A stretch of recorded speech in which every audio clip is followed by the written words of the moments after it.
Greetings, everybody. It's Jim. You know, ever since Old School Essentials came out, I mean, a whole bunch of OSRs have been coming through the roof lately. Now, there already have been some OSRs like the Majestic Fantasy RPG by Sandbox legend Robert Conley, and Swords and Wizardry, and maybe a few others. But when Old School Essentials came out, it's like it just opened the Pandora's box, and everybody in the out of the woodworkers coming out with one with a nice slick marketing campaign, some nice artwork. But the thing is, unlike Old School Essentials, which basically, in my opinion, is just simply a reskin. Sure, it's restructured and everything is nice, and that's the benefit. That was the draw of Old School Essentials. But anymore, does any other OSR really have more to offer, or is it just 150 pages of the same rules you already own, and they just have a smattering of optional rules stuck in? Well, I do have that criticism of some of them that come out, but right now I'm going to show you one that you can get for only $5 that has a lot more to offer today. I'm going to be going over with you my review of the Crying Blades OSR RPG from Daemon Games. Okay, I remember to turn my lights on, so now you'll be able to see a little bit better because I want to show you the physical copy of the game here. Now, the PDF is the one that's $5, okay? And believe me, you've spent more money on less, okay? I'll just say that right now. By the end of this video, you're going to be at least spending $5. I can guarantee that just about. So here's the thing about the physical version is they really did a good job of making this feel like an old school game. How did they do that? The first one's very unintuitive because when I seen it, I'm like, oh, what did they do that for? It's a dust cover. And like I said, at first I'm like, why'd you do that? But it looks like an old school library book. So it's really cool in that idea, in that aspect. Another thing is all the artwork is it's all public domain, but yet you know, they did a terrific job of picking out all the best bits. And the funny thing is, since, you know, all the artists are different, it's amazing how they all kind of still correlate to the same look and feel that you want, you know. The only one that I would suggest, if I had to say anything, is that front cover. Because this guy looks like he's totally 5th edition, you know, like new style artwork and stuff like that. I would probably change that one out. Nothing wrong with the picture. I'm just saying everything else has such an interesting feel, you know. And the third thing that I would say, and here's another picture right there. That's just beautiful. Is the fact that the paper is very thin. Now, I don't know if it's going to come through. No, it's not going to come through on the video as much, but it's actually, you can see on to the other side, even when, you know, it's pressed up against the others, you can still see it a little bit. Now, again, it's unintuitive. At first, it's like, okay, really thin, you know, paper, but it adds to it. And it's got this beautiful light cream color. It just feels like an older book. I'm absolutely in love with what they've done here. I'm still jealous to the point is I want to take PDFs of my old books, yeah, you know, Fantasy Trip or whatever, and just have them reprinted and say, use some cream color, dagnabbit. This is really nicely done. So as far as production value go, A+ all the way. All right, so let's go through the RPG PDF a little bit here. And I wanted to just show you, here's a list of all the artists that took place, that contributed to this project. And it's just amazing that they all come together like they do. It's like they went back in time, told all these artists, hey, one day your art will be in an RPG. They won't know what an RPG is, but somehow when somebody comes back in time and tells you something, you're going to be motivated. I don't know how they did it. And yeah, there are a few guys here like, you know, Rick Hershey there and J Shields, J.E. Stockart. They're rather modern, actually. I imagine that's for like equipment. I know the front cover was pretty much Rick Hershey. I'm very familiar with his work. So that's there. So then we talk about OSR randomness, which they really want you to embrace the randomness, and it's more than just rolling for attributes, which you'll see in a little bit here with character creation. But they really want to emphasize just kind of roll with how your character's made, no pun intended. So let's talk about the setting real quick. This is pretty much a good backdrop for just your basic adventures. There's undead uprisings, there's caves to be cleared out, dungeons to be delved into and such. But the main idea is there's these mercenary band, a legendary mercenary band called the Crying Blades. It's, you know, considered whether they're actually real or not, or if it's just fiction. But the idea of the rumors is they have these blades that are magical, and when they slay an enemy, the blades actually cry. So that's interesting, and it just kind of goes off with that an idea. They got the Eternal City and a few other locales, which I'm sure they're going to expand on later. All right, so let's talk about characters and attributes real quick. It's an old school system. Roll 3 dice, simple enough. You get to swap one set of attributes for another. If you absolutely need a mage and you don't have a high enough intelligence, you can say, okay, I'll take my high charisma score and put that and just swap that out. You know how that goes.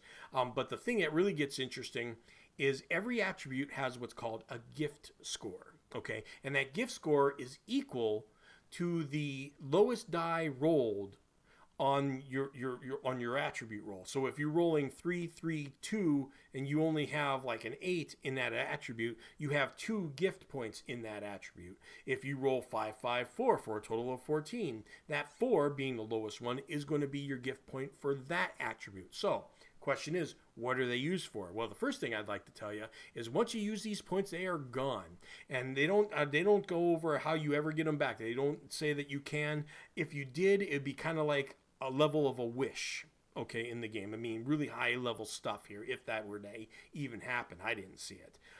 So it's very scarce. So what do you use them for? Well, the first thing is pretty simple. If you fail a roll on that attribute, you can use a gift point in that attribute, toss it away, and re-roll. Okay, and you can keep re-rolling. You know, it's not like you have to accept the next roll. As long as you got the points, you can keep re-rolling for 1 point a spot. Okay, so it better be worth your while, right? But it can be used for saving throws or anything like that. The second thing is when you level up, you have the choice, and I'll get into this later, the choice to level up an attribute. To level up an attribute, you do have to spend 1 gift point. So there's a limit on how much that can go up. Okay, and the third thing is it also is the maximum number of levels that you can take in a multi-class that uses that attribute as its main prerequisite. Okay, basically. So a thief uses dexterity, obviously. So if you're a fighter and you have a 2 gift score for dexterity, you can only take 2 levels of thief. It's a nice little balancing act, limiting things, and it really does a nice job, and I like it a lot. And I always also say with it, when it comes to attributes, and this isn't really new here, but somehow I feel like because when you see this game out, the character sheets play out that less is more. And these attributes actually have more heft in this style of game because of the fact that, 3rd edition had everything was about feats, right? And that makes you more powerful. Well, these things in 3rd edition would actually get dwarfed anymore. Here, I think they shine more. I mean, they're all the same things you already know. Charisma gets you more hirelings, better reaction rolls. Constitution gives you hit points, better saves against death. Dexterity improves your armor class. Strength, the list goes on. You know them already. But because the way this game works, I think that actually it lifts them up because there's less of everything else. Of course, going in theme with the whole randomness idea, they do have you roll once for positive traits. It's a D100, so there's a lot to get, like piercing eyes, interesting jewelry, rings, joyous, stoic, and then negative traits such as superstitious, balding, hey, light limp, primitive, snobbish, all that stuff. So it just adds to it. I know a lot of the modern gaming, and that's probably true ever since 3.5, where it's more of a narrative base. So you're making your character and you're making everything up. While this is, more old school where you actually just said, here's the guys, let's make the story for them and see what we come up with rather than coming up with everything from scratch. So that's kind of cool. All right, so here we have talents, and I really want to stay away from calling them feats because it's a big difference here. And it really just comes down to one thing is with talents, you're rolling randomly for them. With feats, you got to choose, okay? And that's what actually made character creation a lot longer. So if you had 3 of them to pick, you're trying to figure out the most, either you're cheesing it out and making the most optimal path, or you just can't make a decision because there's so many. Here, you're rolling it, and you get a number of talents equal to your core attribute for your class. So in other words, a fighter's core attribute is, of course, strength, and so your strength's gift score would be the number of talents you would have. Now, the number of innate talent, you can choose from innate talents or your class talents. Now, innate talents are special, and they're only available right now when you're creating your character. You don't get to make them later. You roll a d20. There's 20 different types, and it's kind of like, hit or miss. Some of them are better than others.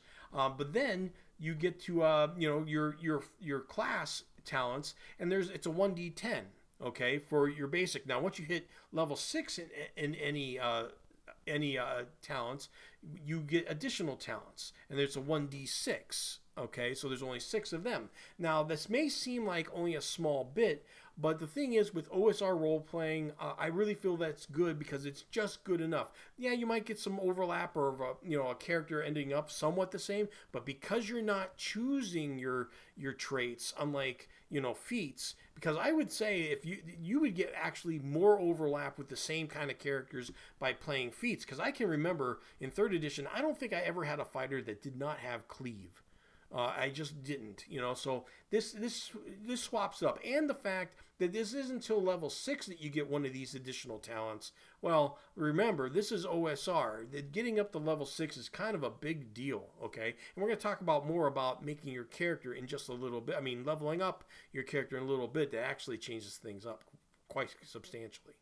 All right, so let's talk about adventuring skills here. We already went through traits and talents, which all would take about 30 seconds if you're playing the game and making your character up. Here it's a little bit longer only because you have a decision to make. They've decided that these 9 skills, climbing, finesse, foraging, hunting, mapping, notice, stealth, swim, and traps, are all going to be separate than rolling regular against an attribute check to succeed in, okay? Now, what that means is basically you're rolling a d6 instead of a d20. Everybody starts with a 1 point in all of those skills by default. So it's a 1 in 6 chance to succeed in any of these. But everybody also gets a skill group, which you see on the bottom left there. And it's like a package of 3 skills. So the Explorer package gives you notice, mapping, and climb. The Hunter gives you notice, hunting, and stealth. And the guide gives you notice, swim, and foraging. I guess you get notice no matter what, so that's a 2 in 6 chance guaranteed for everybody. But basically, they get an extra point in there. And rogues are even a little bit more different because their thing is they get an extra skill group, but in their own little categories in the upper right there. So if you have thief, you'll get notice, stealth, and finesse. Tinker, notice, traps, and finesse. And assassin, stealth, climb, and finesse. All right, so you're going to get, even a 3 in 6 chance to succeed in any of those. Now, the thing is, a lot of you may be thinking, as I did, well, gee, what about if you have a terrific attribute, Now, I can see them wanting to do it special for skills because they're trying to say, that it's not a generic thing. These are actually something that, takes training to do, in some way. Even climbing, that's not easy. You got to be used to climbing. And they're talking about maybe climbing over mountains, not just climbing up a rope with strength or something like that, right? So they're talking about things that actually take some training, okay? While it's probably more innate, attributes are more innate roles, okay? And of course, this list can expand if you want it to. But I do think that having a better attribute role, you can't give, like, let's say you have an 18, okay, and that gives you a modifier of +3 to most things. Well, that's a plus 15% if you're going for a D20 system, right? And you could easily say that 15 could be a +1 because it's 16.6% chance on a D6 to go up one. So that would work. The problem is that only works if you're an 18, and when you're rolling when you're rolling a 3d6 straight, you're not going to have too many 18s, so that would never come to fruition. That might be one of the reasons why they just didn't do it. Part of me would say, okay, make it worthwhile, and just if they get a +2 modifier, that's enough to give them a +1 here, and you just give it to them, okay? That way you can give the impression that the attributes actually might mean something towards this, rather than not at all. But I can also see with playing it straight up like that. So what do you think? Let me know down below. All right, so at the beginning of the game, they talked about how, some of their acknowledgments of who influenced them, and Evil Hat Productions was one of them, the guys that make the Fate RPG, which I definitely like. And I was wondering, what did they take from them? And Zones in Combat is the thing, and I can agree with this, actually. For a streamlined game, for really pen and paper style, this actually works for D&D. I actually think it works much better. Now, I am a fan of grid combat, quite honestly, especially with the Fantasy Trip, which is pretty much the best system. And the thing is, you got to go one way or the other. I don't think the D&D style actually works, or doesn't work as well as it could, because it's trying to get the best of both worlds, and it's like, nah, split it up. So it's either you want tactics in the game, or you want something like Zones in Combat, where you just kind of, you're just saying, hey, all you guys are here, and one zone away is where the archers are at, and one zone away from them is the mage you're trying to get to, okay? And then every turn, you can move. If you're not hindered, you can just move a zone. And some characters, of course, probably elves, has a talent where they can move 2 zones if they're not hindered, right? And it's things like that. It just makes it so you don't have to do a lot of math. Not that math is really tough, playing grids and stuff like that, but it definitely would speed the game up, which is what this is really all about. So they give you 3 different types of encumbrance rules here, which is kind of cool. They all work. They're very streamlined. Basically, instead of tallying everything out by pounds, they just say weight equivalents. Okay, this is kind of like off of Steve Jackson's Car Wars, and I actually took this system. I mean, great minds think alike, because I took this system and I have a submission to Hexagram to Steve Jackson games that almost made it in number 10. He just said, okay, it's good, but I mean, we got other things I wanted to put in there, so hopefully we'll see it in another one. But basically, it gives everything a weight equivalent. That's what they did in Car Wars. They called it grenade equivalents on a character. So instead of tallying up numbers, a bag of gold, basically 100 coins, counts as a weight equivalent. And 4 weights equivalents are equal to 1 encumbrance point. All right, it's simple as that. And what's the benefit of this is, of course, you could say a big sword is 4 weights, otherwise 1 encumbrance point, or you could have something unwieldy that might weigh as much as a sword, but is so unwieldy that you have to give it more encumbrance points. So that's something that just calling something like a chair or something like that may weigh just as much as a sword, but it's so unwieldy that it has to be more, and you don't get that when you use a regular pound system. Okay, so this is really nice. Now, the maximum load a character can carry is a number of weights equal to their strength score. Simple enough. But that doesn't mean that they don't get encumbered beforehand. So, you have a maximum encumbrance that you see on the bottom left there. Let's say somebody has a 15 strength, their maximum encumbrance is 4. That means they can have 4 encumbrance points before they start getting penalties. And for every point of encumbrance above the limit, you start taking penalties to initiative, combat rolls, and even movement, or saving throws, anything that deal with movement, okay? So that's actually quite a nice system, and I like it a lot. Now, the dice-based equipment option actually is pretty cool, and I do think, I like the idea of it being an option, but at the same time, part of me really kind of likes it. It kind of reminds me of Marvel superheroes, where Reed Richards, they had a gadgeteering skill where he could always come up with what he needed just by having the equipment around, okay? Or you could think of a MacGyver thing where he's got 2 bottles of aspirin and a paper clip, and he can hack a computer, right? Now, it doesn't go exactly like that, but this is basically making adventuring kits just basic and generic, instead of saying, oh, I have my rope and my 10-foot pole and my grappling hooks, and having to list everything. It's like, look, do you need a piece of adventuring gear? If yes, roll your dice-based equipment backpack. So how does it work? Well, on the bottom left there, you can see you buy a backpack with equipment die, and it's like, let's say a D8 in our instance, and yeah, it has a cost and an encumbrance, right? But when you need something, okay, I need a rope, okay, I roll the D8, which was why I paid for it, and I check this. If it's a 1, something went wrong. The rope just kind of got frayed and just snapped, or you just plain forgot it. Something happened, and it's just not good, and it didn't happen. On a 2 or a 3, it works, but then your equipment die is reduced by 1. Okay, so now instead of rolling D8, I'm rolling D6. A 4 or more, I'm fine. So as you can see, as the dice are bigger, you have less of a chance of running out of equipment. Okay, so it really gives you a feel that you have a lot of equipment. While as it goes down, you don't have much, and you only get maybe 1 or 2 uses out of it, and then you're done. All right, so I really like that for Labyrinth kits, and you can even say that for alchemists, quite honestly. They can do this for alchemist kits. So I would actually split it up. They say they just say equipment in general. I almost would think that saying, okay, you make these kits, but you make them in basic ideas. So otherwise, a labyrinth or dungeon kit, an alchemist's kit. Okay, I have the herbs that I need to make a potion, and maybe even a wizard's kit. I mean, the list goes on. Okay, the slot-based equipment option is much like the dice equipment option, only it's a guarantee that you have the items, okay? So let's say you buy 6 slots. You could buy a number of slots equal to your strength, but let's say you get 6 slots. Okay, your torch goes out. Okay, I need another torch. Write down torch in a slot. Now you have a torch. Okay, you need a pole. Okay, I write down pole. Now I have a pole, and you can reuse it. Okay, now you just have a pole. But if your other torch goes out, then you cross off that torch. You can't reuse that slot, and you write down torch again. Okay, now the only problem I have with this is it makes everybody guaranteed to have what they need, and then it drops off the face of the earth.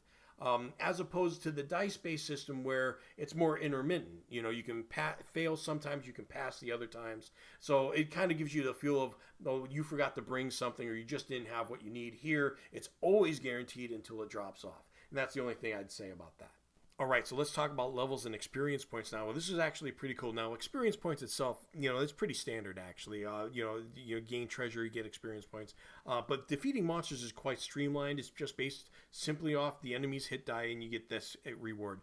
No crazy formula, you know, square root of pi or something like that, based on the monster's attributes or abilities, okay? That'd be, as they call it in board games, just being fiddly. It all evens out anyway. Some will be worth less than they should. Some will be worth more than they should. It all evens out, so why worry, right? But what's really cool here is when you level up. Now, normally in Dungeons & Dragons, when you level up, you know, you get, okay, I made level 5, so I get this, and this, like clockwork, right? Predictable. Here, you get a choice of one of 3 things. You only get one. Now, we're going to get into this because it doesn't seem like you get a whole lot, all right? But we're going to get into it. First thing is you gain hit points. Simple enough. You roll your hit die, you add your constitution bonus, you're done. That's leveling up for you. Or you cannot do that. You can choose not to gain hit points and gain a talent instead. Not a talent that's an innate talent like you do when you first roll up a character, but your class talents, your fighter, your thief, your mage talents, and you roll on that chart. Or if you're level 6, you can choose roll on one of the advanced ones. Or you cannot do that, and you can just simply increase an attribute score by 1. Mind you, you still have to burn a gift point for that attribute, but you can do it. Now, as I said, it seems like it's very slow. You're only getting one thing a level. Boy, oh boy, that's a really slow burn, isn't it? However, the thing is, you go up in levels in this OSR a lot faster than normal. It's every 1,000 flat. It doesn't go up as you go up a level. It's always 1,000. And that actually adds a lot of action. So in a way, you're progressing a lot faster in a way, but you're slowly progressing at the same time, if that makes any sense. It's like you're leveling up a lot, but you're just not getting a whole lot at once, okay? So there's always a progression, and it's a slow progression, but it's not like a big jump, like all of a sudden, hey, I know Kung Fu, right? That's pretty cool. Now, one thing that I would think, and many of you may have thought this already, is, gee, aren't beginning characters always going to gain hit points? I mean, you know, you need a lot of hit points to survive in this game, right? And that's true. And I think the goal here is what they're going for is to always keep the characters vulnerable, right? So it's like, hey, if you want to become more powerful, yeah, you can have more hit points, but, you know, you're going to need more talents and increase your attribute scores and stuff like that. That would be powerful too. Part of me does think, though, that gaining hit points is a little bit overpowered compared to the other two. So part of me wants to say, well, you know what? To entice people to gain a talent or increase an attribute score, if they chose those, I'd still let them gain hit points, only I'd cut the result in half. That's what I would do of the total, including their constitution bonus. So that would be I would think. I'm going to ask them that on an interview that I'm going to have at the end of this, or I'll make another video about the interview, about what they say. But I really, really do like this part. All right, so when it comes to encounters in combat, they really do a good job of how to set up encounters here. Now, they talk about the situation itself and how judgment calls have to be made. They definitely talk about illumination, which I think is one of the things that's kind of lost on a lot of game masters sometimes because so much else is going on. But, I mean, tracking that is a big deal because it does affect surprise a lot.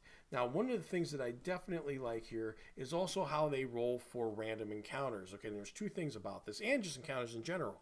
But basically, like for a random encounter, normally in most OSRs they have you rolling a 1 in 6 chance every so often, right? Here they're saying it's a 1 in 12 chance every turn. Why? Because then you don't forget. You know, once every 2 turns, you might forget, but once every turn you never forget.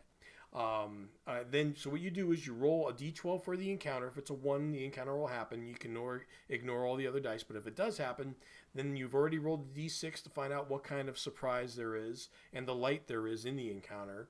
A d8 for the default reaction if they're cowardly, aggressive, or what have you, and then a d10 for a starting position. How many areas are they away from you? Are they at ambush level, or that you see them far off in the distance?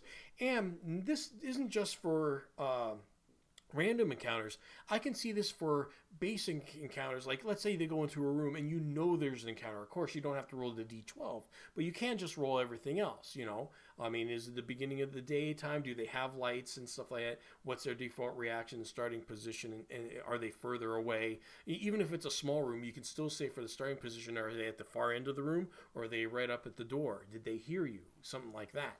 And another thing they also have is the NEXO Praxis Hazard System, which they, it's based off of a website. They gave it the name in the book because they want to give it a proper attribution, and it's actually kind of cool. So basically, if you do roll for a random encounter, a 1 in 12, you actually can roll another d12 actually and choose, instead of just having your standard encounters, which here would happen a fourth of the time, you might encounter other things to happen too, instead of always monsters, because that's what it is, right? But here you could actually kill 1 light, kill 2 lights, your torch goes out or something like that.